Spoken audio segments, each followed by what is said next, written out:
I'm happy today to talk about re-chiseling the three-legged stool, a subject that I'm very passionate about, and which is the subject of my PhD research work. So I come from Kenya, and Kenya is a great country and beautiful country in terms of biodiversity as well as cultural diversity. In addition, it's also the cradle of mankind, or where we all originated from. So it's home for all of us. And if you've not gone to Kenya, you've not gone home, and you need to come home, and you are welcome home. And it's located on the east coast of Africa, the orange dot that you see here. So that's the location of Kenya. And some people have heard me talk about sub-Saharan Africa, and have been asking me, where on earth is sub-Saharan Africa? Is Ethiopia in sub-Saharan Africa? Is South Africa in sub-Saharan Africa? And just to point out, what is considered sub-Saharan Africa is all the countries below the Sahara Desert, and the Sahara Desert runs from these countries here. So what is not in sub-Saharan Africa are countries like Morocco, Egypt, Libya, Algeria. So those countries in Northern Africa. And the reason why, for me, sub-Saharan Africa is a problematic concept is because it seems to provide this unfortunate divide within the continent, between people within the continent, because the north is considered white Africa, and the lower section, sub-Saharan Africa, is considered black Africa. And for me, anything with sub, if you think of English words, there are not many words with a positive meaning when you say sub. I think of subversive or substandard, or if you think of many English words. So I find it to be an unfortunate word that we keep perpetuating without really questioning what does it really mean. What does a country like Madagascar, for example, here, have to do with the Sahara Desert, if you are talking about the Sahara Desert as a geographical location? So that's just to point that out. And I would like now to begin the core of this presentation with a proverb from the Shona people in Zimbabwe that says, "The river is flooded by tributaries." And the picture there is also from Zimbabwe. That's Mosi Oatunya, or the smoke that thunders, also known as Victoria Falls. In the context of my work, or the context of indigenous knowledge, the river is flooded by its tributaries is about opening the door to other people to contribute to the production of knowledge, because historically several groups of people have been locked out of production of knowledge. So it's about saying, let's all come together and produce knowledge that is more coherent, that is more context appropriate, and that can help us to resolve the challenges that we face. If we think about the environment, some of the challenges that we face are so dire and we don't seem to have a solution for it. But if we think of indigenous knowledge, we should be able to accept that if to resolve a problem you require the best knowledge available, then we should be willing to think that indigenous knowledge can be that knowledge to help us resolve these kinds of challenges. So I'm currently a PhD student. But before I started my PhD, I worked with many diverse communities across the African continent on various cultural heritage issues. And I would like just to mention some of them, just to speak their names and to honor them as for all the lessons that they have taught me. I worked with the Iteso people in Western Kenya, worked with the Turkana in Northern Kenya, the Chewa in Malawi, the Iteso in Uganda, Warangi in Tanzania, the Abasuba in Kenya. And all of these communities taught me many things. They taught me the lessons about reciprocity, lessons about sharing and caring, and about thinking about other people and not just yourself. At that time, I was attached to and working for an organization known as the Trust for African Rock Art. This is an organization that deals, whose mandate is to conserve African rock art, the very best and artistic expressions of art within the African continent. That is art that is painted on stone or engravings on stone. My job there was to work with communities around these sites to figure out, first of all, how can we protect these sites? And second, how can we create livelihoods for ourselves, for our communities from these sites? And at that time, I was just focusing on the sites. But when you start working with communities and you decenter yourself as the expert, then you start hearing communities contributing to discussions and talking about very interesting things and very innovative ways of resolving problems. But at the same time, this kind of knowledge, or this body of knowledge that seemed to exist within communities, was not valued by the communities themselves. They didn't think it was good enough. Neither was it valued by government, but it was there all the same. Through this work, I also got to interact with the San people in South Africa. And this is where I now got to see the fusion between nature and cultural heritage, because we've been trained to think of nature as over there, culture is over there. There's never a meeting point. But that's not how communities think. They think in terms of cultural landscapes. And with the San, you see it as a living tradition that is embodied in the life of the San people. But it's only when I got to interact with the Australian Aboriginal communities in Australia's Northern Territory that I really got to see an exaltation of Indigenous knowledge, where communities speak with dignity and passion about their sites and use this knowledge, and it can stand shoulder to shoulder with any other kind of knowledge system that there is in the world. And I said, oh, wait, we have that, but we don't use it, or we don't speak about it as much as these Australian communities, Aboriginal communities, are speaking about. So I started getting very interested in Indigenous knowledge. And when I reflected back on my own life, I realized that I'm a beneficiary of Indigenous knowledge, because I was born and brought up near a forested landscape.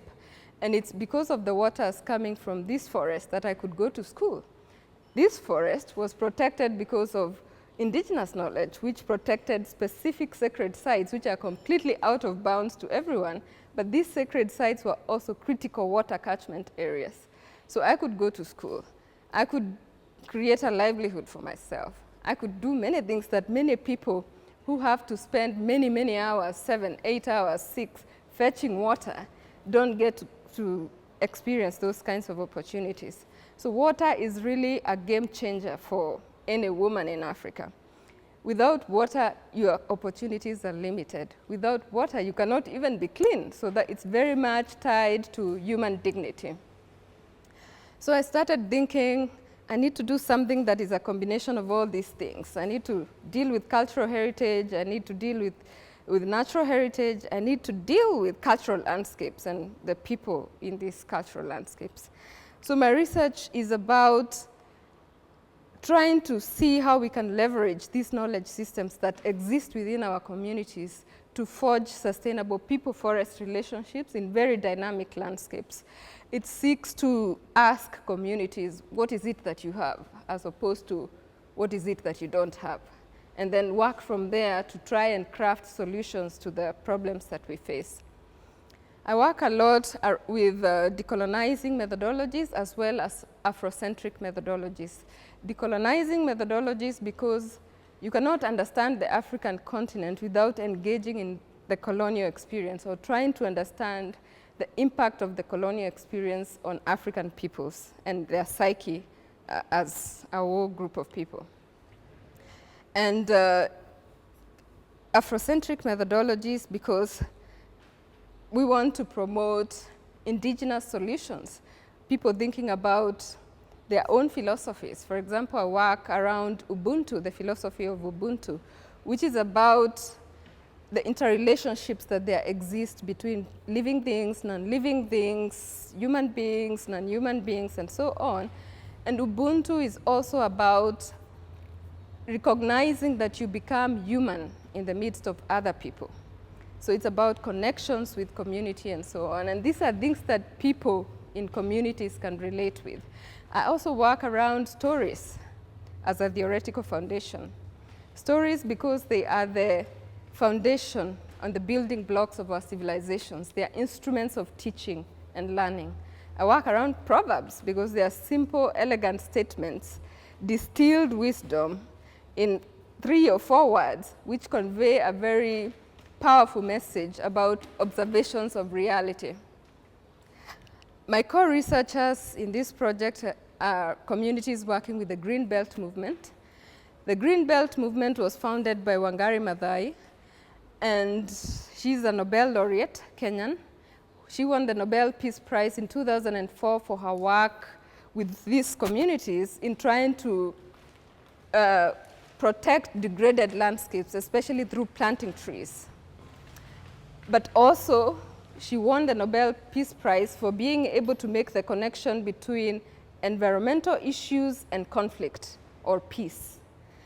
So I think she's one of the greatest Africans to ever step on African soil, because her efforts live on, and communities that work with her, if you talk to these communities and you ask them to talk to you about her, the things that they say are things that you cannot read in books. So her impact is very, very strong, especially at the grassroots level. So I was looking to partner with the Green Belt movement because these are people who have had a very long interaction with this landscape and have been committed to resolving environmental degradation issues in this landscape.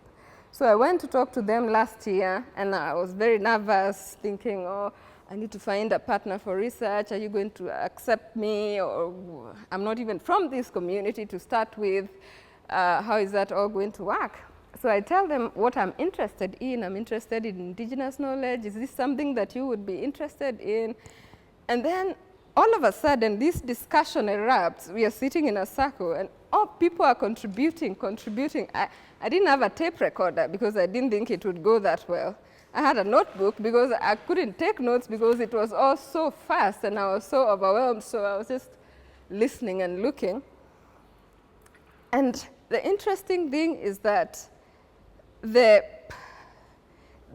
discussion falls around the 4 pillars that I'd been thinking about for my research work, and I'd not mentioned this to them.